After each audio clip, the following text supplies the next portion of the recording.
this is one parable that you need to hear again and with fresh ears, because some parables over time have seemed to get less relevant to a Western audience, that we just don't understand them quite as well. But this one is absolutely imperative to us as 21st century Westerners, that it has gotten maybe even more relevant to us than it was when Jesus originally spoke those words. And that is, of course, the parable of the rich fool. We have a lot of rich fools. I am a rich fool. So I'm definitely guilty of what this parable talks about as well. But it's incredibly relevant and timely for us.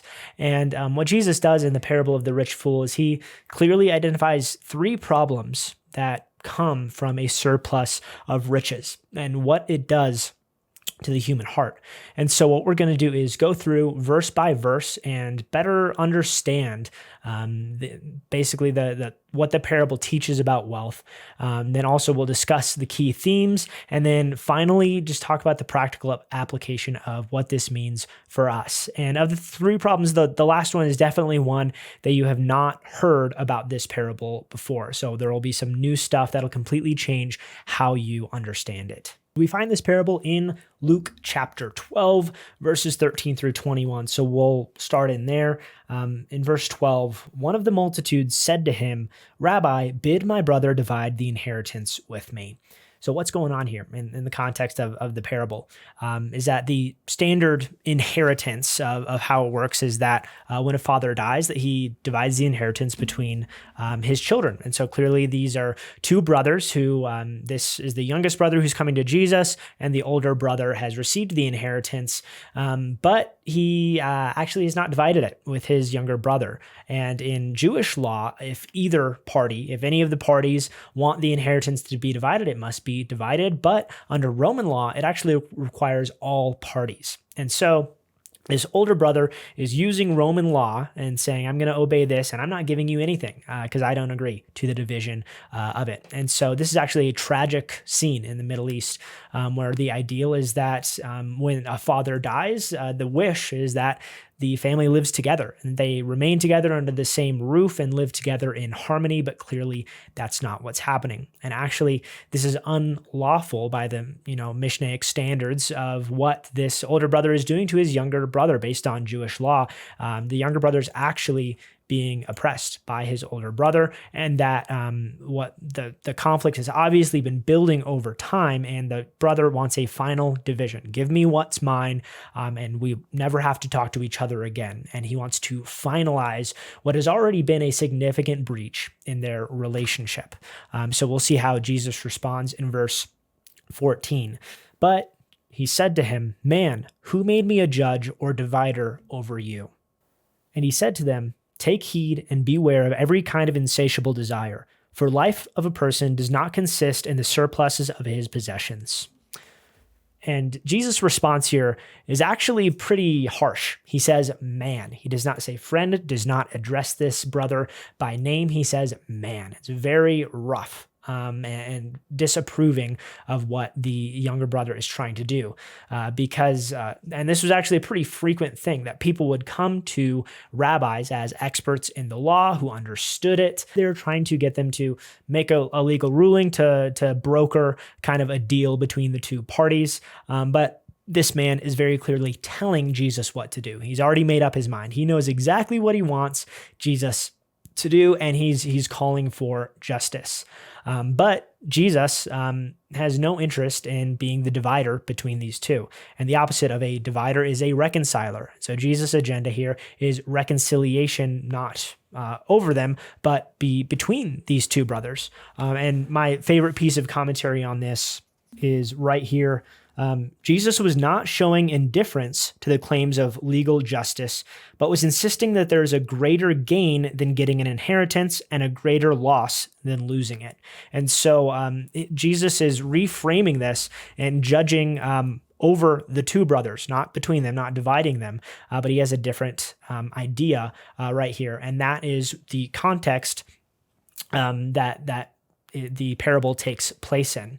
And if you like this video so far as we get into the parable, it'd be super helpful if you leave a like, because then YouTube will push it out to more people who are also interested in this kind of content, and we can just grow this ministry and help more people fall in love with the teachings of Jesus. And then we pick up with the parable. So Jesus goes into that in verse 16. And he told them this parable, saying, there was a certain rich man whose land brought forth plenty. And he discussed with himself, saying, what shall I do? For I have no place to store my crops. And he said, I'll do this. I will pull down my barns and build larger barns, and I will store all my grain and my goods there. And I will say to my soul, soul, you have ample goods laid up for many years. Relax, eat, drink, and enjoy yourself. But God said to him, fool, this night your soul is required of you. And what you have prepared, whose things will these be? So is he who treasures up for himself and is not gathering riches for God. We have a man here who's introduced at the very beginning. He's the only character in this story, and he's already rich. So he's a rich man, and his land brought forth plenty. And there's special emphasis put in here that the land brought forth plenty. And in an agrarian society, it's understood that all of the produce and the harvest is a gift from God. But this man understands it to be his own, that he thinks that he generated all of this, but the parable is very clear that the land brought forth plenty, that it's a free gift from God. It kind of echoes Psalm 24:1, the earth is the Lord and the Lord's and the fullness thereof. And the normal solution of what would somebody do if a major produce, major harvest came through, is that they would, obvious answer is feed the needy. All of these things are perishable and would waste away. And so if they can't store it, you have to get rid of it somehow. And that would be to give to the community around you.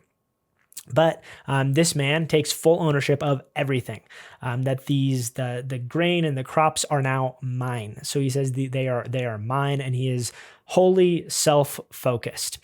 And this is further demonstrated in what would be the normal discussion in a communal setting, in a village setting. When something like this happens, that there would be a deliberation, and there would be a discussion with the village around the fire at night, that they would all gather together, talk to their friends and their family, and say, I have this problem. What should I do about this surplus of grain that I have? They would all work together. They would give ideas. They would give wisdom and come to a communal solution for this problem or for this question. And people might even have an answer, but they hold off onto it because they value what other people have to say, and they value this communal aspect of decision making and its core to the culture that Jesus is telling this audience. They would fully understand this, and it would stand out to them as odd that this man does not deliberate with anybody.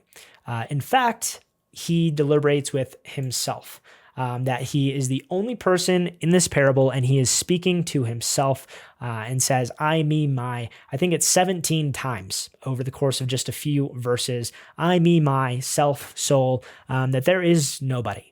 And this is meant to be pretty striking.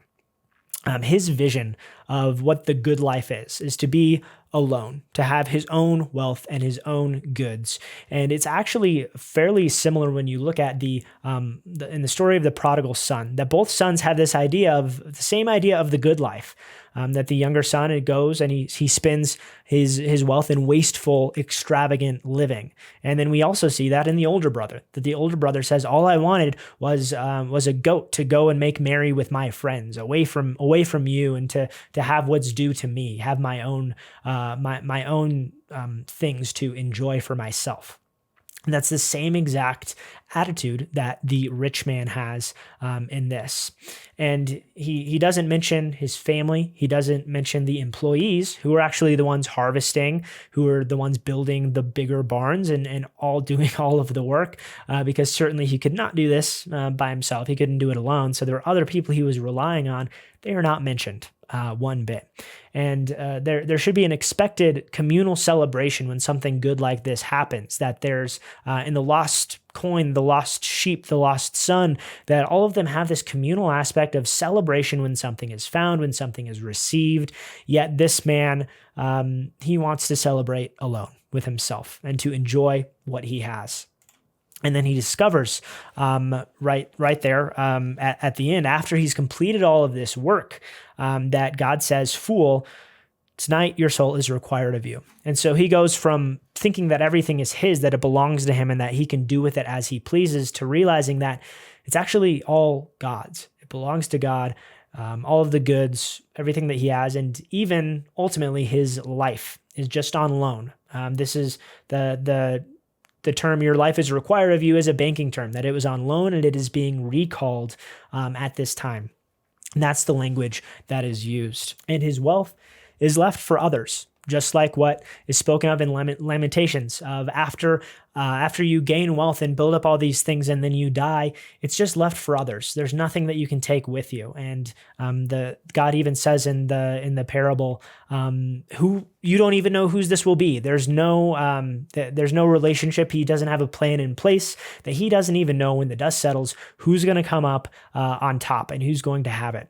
And for a Middle Eastern farmer in the first century, that is a terrifying prospect, to not know what's going to happen to your land after you die. That is something that is very, very sensitive. And all of this is addressed at this younger brother, who his number one concern was, I need to get what's due to me. I need to get what is mine. And this brings in a completely new perspective that says, actually, what you think is your brother's and was your father's is actually God's. And it's, even if it's given to you, it's not actually yours. And so it forces this new perspective.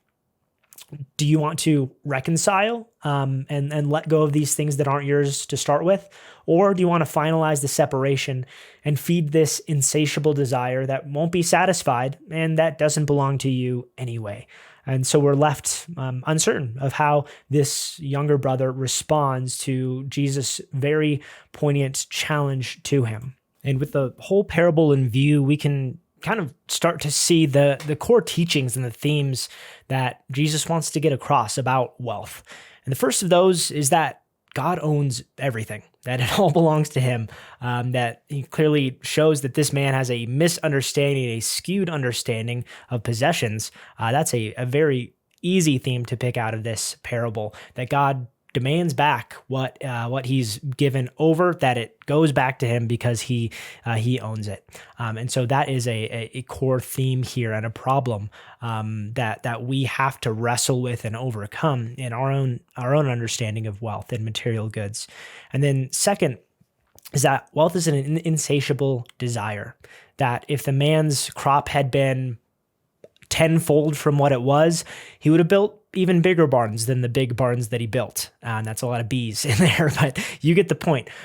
We will always, the bigger house we have, the more furniture we will buy to fill it. That wealth is insatiable. And there are actually even interesting secular studies on this, that above, I think, 95,000 on the U.S. average, anything above that does not contribute to our happiness or our joy, and it actually starts to detract from our happiness and our contentment the more wealth that we amass, because we become focused on getting more and our insecurities, and how do we protect what we have, and now we have to worry about that, and bigger house, bigger boat, bigger this, bigger that, comparing ourselves to others, that it is truly insatiable. It can never be quenched. It's a fire that consumes, and that never, we can never say enough.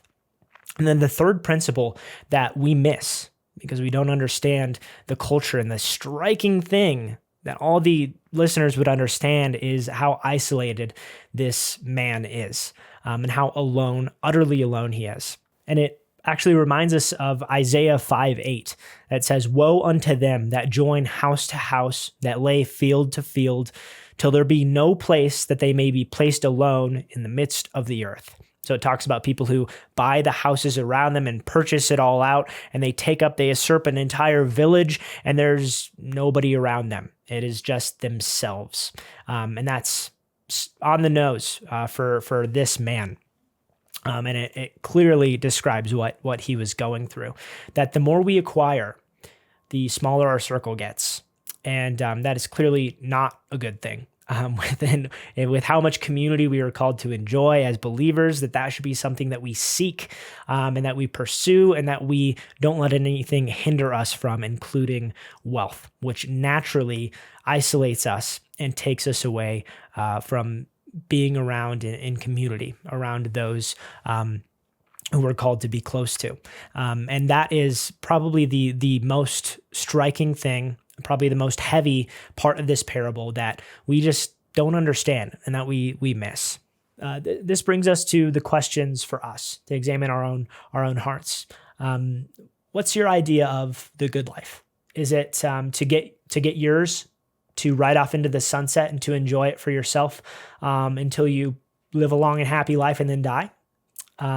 Or is it the community that you get to pour into with the things that God's given you, to hold them open-handed and to pass them along and to not hold tightly?